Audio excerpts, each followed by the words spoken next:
সামনে অনেকগুলো ভেড়া দেখছি, এগুলোকে বলা হয় ভেড়া।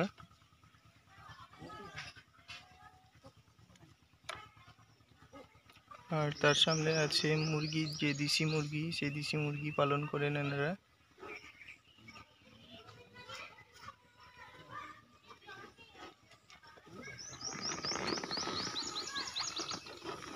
আমরা সামনে পেয়ে গেছি এই যে এখানকার জীবন জীবিকার উপরে নির্ভরশীল মানুষজন যে পশুপালন করেন। তো এই পশুপালনের পালন করতে গেলে তো অনেক ঘাত প্রতিঘাত সামলাতে হয়। তো আমাদের পেয়ে গেছি আমাদের একজন ডাক্তারবাবুকে।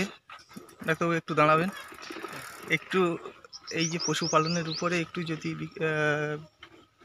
বলেন একটু যে কিভাবে কি করলে ভালো হয় এখানে পশুপালন করাটা, কিভাবে পশুপালনটা আমাদের এখানকার গ্রাম্য এলাকা, এখানকার জীবন জীবিকা বেশিরভাগ মানুষই, প্রায় 90% মানুষই আমাদের এই পশুপালনের উপরে নির্ভর করে, আমাদের জীবন জীবিকা নির্ভর করে। তো আমরা গ্রামের স্তরে এখানটায় এনাদেরকে পরিষেবা দেওয়ার চেষ্টা করি যতটা পারি।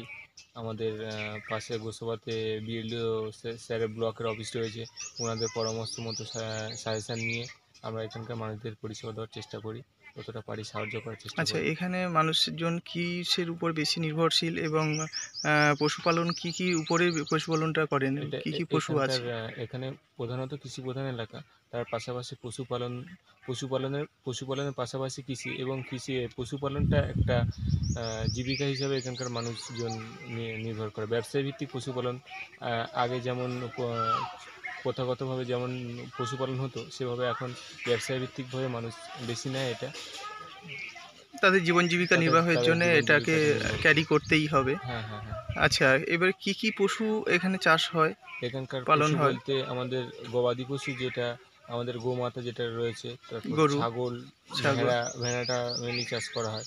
এইগুলোর উপরেই মানুষ প্রধানত। তাছাড়া পোলট্রি রয়েছে, আর আমাদের দেশি যে সমস্ত মুরগি পাওয়া যায়, তাছাড়া রেড আইল্যান্ড রেড, যেগুলো বাইরের যে বিদেশি মুরগিগুলো, এইগুলো চাষ করে মানুষ প্রধানত এখানকার মানুষ হাঁসও জীবিকা। আছে, দেশি হাঁস। হাঁসও তো রয়েছে, খাকি ক্যাম্বেল রয়েছে, রানার, এগুলো তো পাওয়াই যায়।